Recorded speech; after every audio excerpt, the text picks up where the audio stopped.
দেব, এই যে নতুন সরকার আমলে সাধারণ মানুষ এত ক্ষুব্ধ হয়ে যাচ্ছে যে সমস্ত চোরদেরকে নাকি দলে নেওয়া হচ্ছে, আমরাও সেটা দেখতে পাচ্ছি।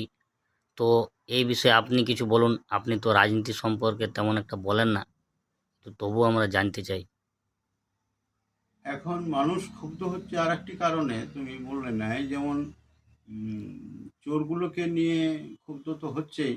আরেকটি কারণ হচ্ছে তারা যে একসঙ্গে কোনো একটা উম, অঞ্চলে, চারটে পাঁচটা অঞ্চলের এক জায়গাতে সেই তাদের এই যে বিভিন্ন কারেকশন করার জন্যে আধার কার্ড ভোটার কার্ড অমুক কিছু নিয়ে আহ, যাচ্ছে, সবাই মনে করছে যে না করালে আমাদের কিছুই পাবো না, হবে নেই, এরকম মনোভাব নিয়ে তারা জড়ো হচ্ছে, কিন্তু তাদের কাজের কাজ কিছু হচ্ছে না রোদে গরমে।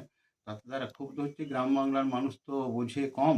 হ্যাঁ, তারা ক্ষুব্ধ হচ্ছে যে আমাদের দেশটা কত ভালো হলো এবং আমরা নিশ্চিন্তে ঘুমাতে পাবো, সেই সকল তাদের চিন্তাটা আসবে না। তাদের দেনা পাওনা নিয়ে পরে রাজনীতি বা মানসিকতাগুলো এরকম তৈরি হয়ে গেছে। তার জন্য তারা ক্ষুব্ধ হচ্ছে।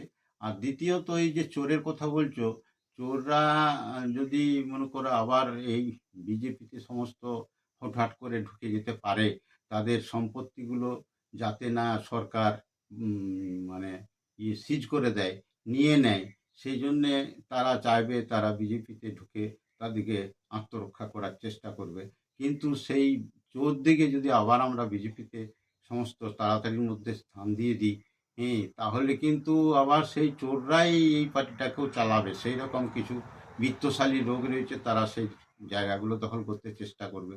এতে বিজেপি পার্টির যে সততা বা যে আমাদের একটা ভালো দেশ গড়ার ইচ্ছায় এই বিজেপি পার্টিকে ভোট দেওয়া হয়েছে, এবং উম, অন্য সমস্ত যারা আমাদের উপরে সংখ্যালঘুরা নানা রকম অত্যাচার শুরু করেছিল, অথচ ভারতবর্ষের সংখ্যাগুরুরা কোনো কিছুই করে নাই, কারো এতটুকু ক্ষতি করে নাই, যা কিছু যা পাওয়ার সব তাদেরকে দেওয়া হচ্ছে বা দিচ্ছে।